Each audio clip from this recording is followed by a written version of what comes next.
Yes, people, what's going on? Welcome back.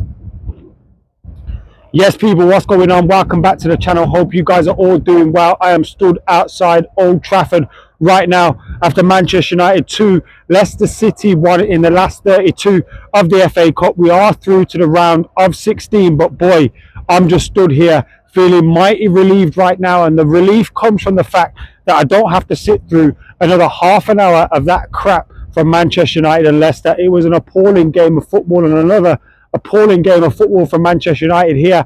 Our record under Ruben Amorim at Old Trafford isn't great, and whilst that win helps the record out a little bit, and whilst that win helps Manchester United in that it puts us through to the last 16 of the FA Cup, it won't be filling many Manchester United fans up with feelings of confidence or belief that we can go on and win this competition. Now, of course, you have to be in the mix, you have to be in the hat to be able to win the competition, and you have to still be going, and sometimes you need a little bit of luck, just like the little bit of luck Manchester United got when Harry Maguire pops up with the winning goal moments from the end and moments from taking us to extra time.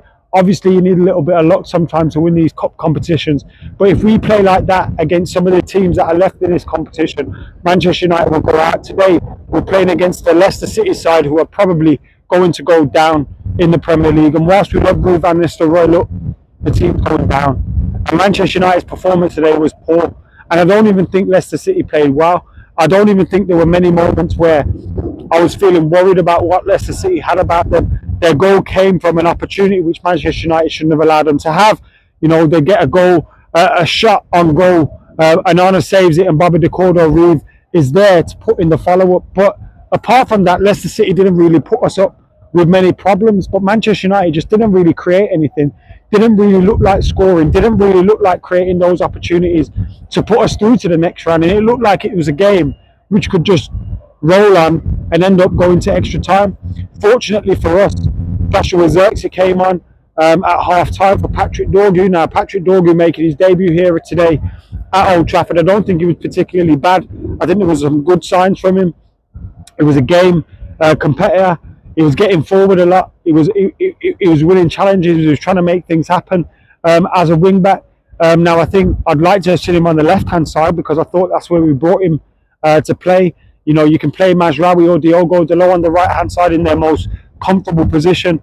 I'd like to see Dorgu on the left-hand side, but the introduction that we had to Dorgu wasn't particularly bad, but we did need to make a change. And I was saying to my mate at half-time, I want to see Joshua Zirkzee come on because he's someone that can hold the ball up the pitch, bring others into play, allow the likes of Bruno, allow the likes of Ahmad to be able to get into it. And even if that meant the discussion went on that Ahmad drops a little bit deeper, because we're expected to have more of the possession, you'd expect Ahmad to find himself in the final third a little bit more anyway, even if he has to play that wing-back role. So I was happy with the substitution at half-time. I was happy with Joshua Zirkzee's introduction as well. And it's a difficult time for Rasmus Højlund at the moment. He doesn't look good as a Manchester United player. He's not, you know, bringing the things that we want to see from a number 9. He's not getting many chances, yes, but he's not really working hard for them. He's not holding the ball up. He's not bringing his others into play. And Joshua Zirkzee did all of that. And I've been one of those that's gone on record to say that Joshua Zirkzee could have a great game and not score for Manchester United. But today I thought it was the perfect balance. Obviously, he gets a goal, which brings us back level into the game. And it did come from a good bit of play from Rasmus Højlund, who had the ball up, linked the play, allowed us to get the cross into the box. The cross was cleared, went back out to Garnacho. Garnacho gets the ball in. Rasmus Højlund's there to get a flick on. The goalkeeper saves it. Joshua Zirkzee with the follow-up. So Rasmus Højlund was good in that instance, but the change of play for Manchester United came when Joshua Zirkzee came onto the pitch. And that's simply because he doesn't treat the ball like it owes him money. He looks after possession. He brings others into play, and he makes sure that he's facilitating as a forward man, which we need in this formation, in this style of play that we're playing with Ruben Amorim. We obviously need wing-backs. Diogo Dalot, again today, another hit-and-miss performance. I thought the back-line, Lenny Yoro looks generally comfortable at times, needs to bring the ball forward a little bit more. That's the one thing that we do miss without Lisandro Martinez there today. We had Harry Maguire in the middle, Mazraoui, Lenny Yoro, Dorgu, Dalot as the back line.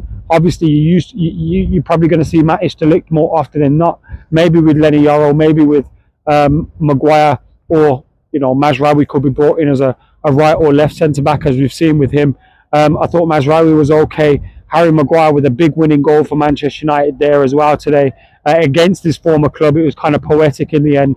It was a good finish from him, good cross from Bruno Fernandes, hanging it in the box. Another crucial assist from the captain, who I thought had a decent performance. Look, I don't think we were particularly stinking, but we just weren't creating anything. We just weren't making things happen. And the 2 times we did, Manchester United scored. One of them from a set piece, one of them from a little bit of open play. You know, Garnacho came on again as a substitute. I thought Garnacho looked good for United today. We were rumoured with, you know, selling him in the January transfer window. I'm glad we never got rid of him. I think he's a very, very good player. I'd like to see him continue at Manchester United. I think he can improve. Does he fit this system? Does he fit this formation? I don't know. The jury's still out, but he's had a few good substitute appearances in the last couple of weeks and months, especially since he got dropped from the team for that game against Manchester City. You know, you look, Marcus Rashford's ended up at Aston Villa. Good luck to him, but he obviously weren't doing the things that made the manager think he wanted to select him. Alejandro Garnacho, on the other hand, turned around, fought for his spot, got back into the team, and I think he's looked good when he has been in the team. I'd give him the assist today. I know it's not officially going to be an assist from him for the equalising goal, but I'd give him the assist for that. I thought it was a good contribution to the goal. Like I said, I've been critical of Rasmus Højlund's performance today because I think in general the performance wasn't good enough.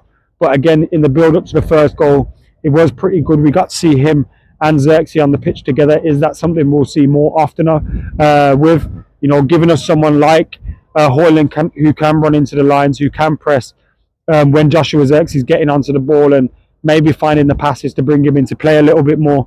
Maybe that's something for the manager to think of for the future. The main thing today is United are through to the next round of the FA Cup. We're into the last 16, but there's some big hitters left in this competition, and I know there's a few that have got to play each other and all those kind of things. There's a few tricky fixtures out there, but if whoever we come up, and look, we might get lucky with the draw, but we're going to have to be better than this. This is a team that's going down, and we weren't good enough today. We weren't good enough. Yes, we did go through, but we weren't good enough overall from a Manchester United perspective, from a Manchester United standard. And between now and the end of the season, I know the league's gone. Where's the best position we can finish is 10th. But there's something to be had for the FA Cup. There's something to be had for the Europa League. And that's why I was so disappointed with our performance today, because for a large majority of it, it didn't look like a team that wanted to go through. It didn't look like a team that were respecting the FA Cup.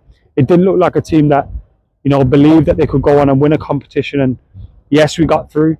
That's the important thing. We're still in the hat. We're still in the competition. You know, we need to keep going, but the performances need to pick up. And the players, you know, whether it's your last season at Manchester United or you expect to be here under the new manager next season, which I think is a short bunch that can expect to be here next season. Of course, some may survive, but if you want to be here next season or not, there's competitions to be won. And if you could win a trophy at Manchester United, it's massive. So we need to perform better than we did here today. But we are through to the next round. We have beaten Leicester. Sorry, Rue van Nistelrooy, but look, big win for the Reds. Harry Maguire coming in clutch with the goal, and Joshua Xerxes with the game-changing substitution. Anyway, let us know your thoughts in the comments below. Make sure you keep it locked. Like, comment, share, and subscribe. I've been AdamMcKola. I'm out of here.